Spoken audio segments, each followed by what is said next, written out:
What's going on? Welcome back to Trending Stocks. Today I want to talk about Palantir. Palantir's been on a solid run, so I want to go over some of the data points, what shorts have been doing, and just genuinely where things might be going from here. Before I get into any of that, make sure you guys hit that thumbs up and subscribe. I always greatly appreciate that. And with that, let's get right to it. So based on Friday, it did go down 3.23%. I see a lot of people online starting to panic, saying that it is going to retrace back down to the 16s and blah, blah, blah. I want to break it down on the technicals on why that might be just a tad over dramatic. As far as volume from Friday, so 54.88 million shares being traded, 63 is the average. So when it comes down to the lower volume, that's kind of normal for a Friday. As far as this, these are some of the transactions that did occur on the secondary market over $100,000. Majority of them are buys, and you can tell that based on the bid, the ask, and the selling price. These are some of the transactions that did occur on the dark pool. It has been fairly quiet since October the 2nd, so that's something maybe to keep in mind. When it comes down to the dark pool, it is very much linked to shorting, so I'll give you a quick overview of that. I'm not here to say that Palantir is going to be a short squeeze by any means. I'm just bringing this up as a benchmark and a kind of a tool to use. But short score is 46, utilization is 12.7, and as far as what shorts did with Palantir on Friday,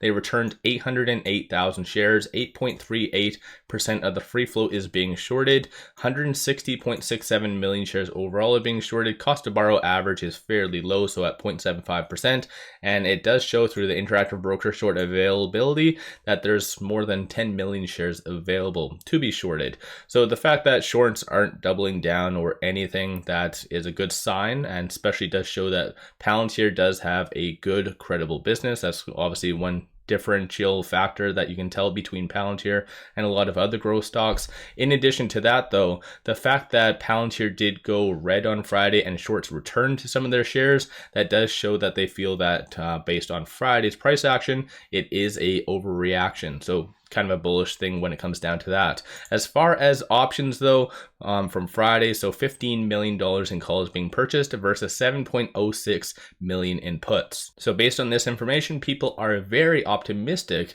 about Palantir and that they do see that obviously Friday being an overreaction as well, and that they see it going up.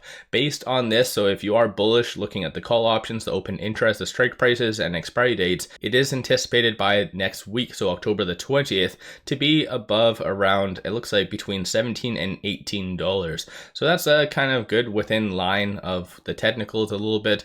If you are bearish looking at some of the puts, some people do anticipate it to be sub 15. So kind of both extremes. Once again, based on the technicals, both kind of make sense. At the time of doing this video, as far as PR, the only thing that has really come out lately was this. So Palantir announcing their Q3 earnings, so that it's slated for November the 2nd, 2023, prior to the market opening, so a little bit more of an early one. But other than that though, it's been fairly quiet. And speaking on Q3 earnings, I'll give you a quick overview of what the analysts are currently thinking for that.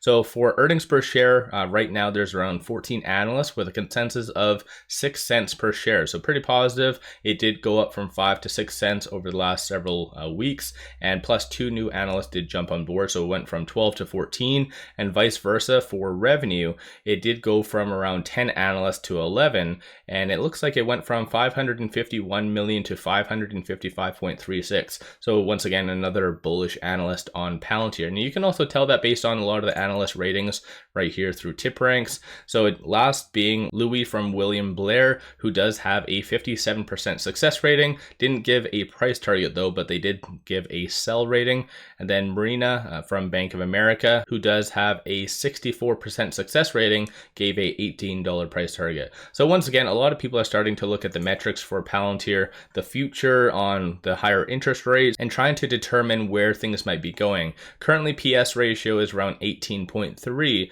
So a lot of analysts are trying to forecast an appropriate price target. And in my opinion, I do feel that a lot of these price targets are a little bit conservative, especially based on what Palantir has been doing operationally over the last little bit. So let me know your thoughts on that. On a side note, if you are looking for a lot of good compiled information, such as analyst ratings, forecasts, everything under the sun, take a look at Interactive Brokers. Completely free to have all this information. So link in the description below and also the comments. But when it comes down to some of the technicals, I'll give you a breakdown of that. So as it stands, it is higher percentile of the Bollinger Band and also above that 100-day moving average. As far as looking at some of the fib levels with it at $17.36, it is right below this R2. So currently R1 and R2, so $16.69 is that next strong support.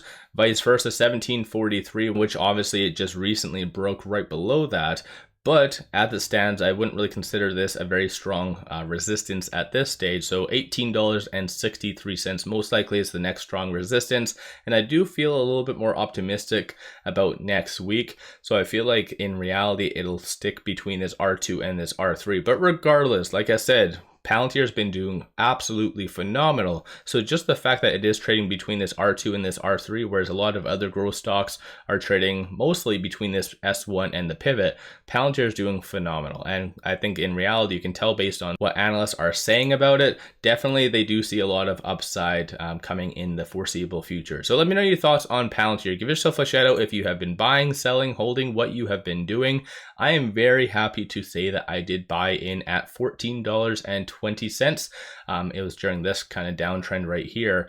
And based on Palantir, so I did have an average, I think it was around 850. And during this uptrend, I did unfortunately sell at around, I think it was 1450, something like that. So I didn't really catch the high on that. But based on what they've been offering over the last little bit and just the technicals, I did feel compelled to buy back in. And plus, I felt that this was an overreaction for everything that's been happening to it. So obviously it so far has turned out fairly well, but I do feel that this is just the tip of the iceberg on where in reality it might be going. So let me know your thoughts on Palantir in the comments below. Don't forget to hit that thumbs up and subscribe. I always greatly appreciate that. And one final thing I just wanted to share with you, take advantage of these promos. So sign up for an account with Moonwood, throw $100 at it and you get 5 free stocks. Each stock is valued up to $2,000. So take advantage of this while you can. Link in the description below and also the comments. With all that said, I appreciate all of you watching and let's all make a ton of money on Palantir.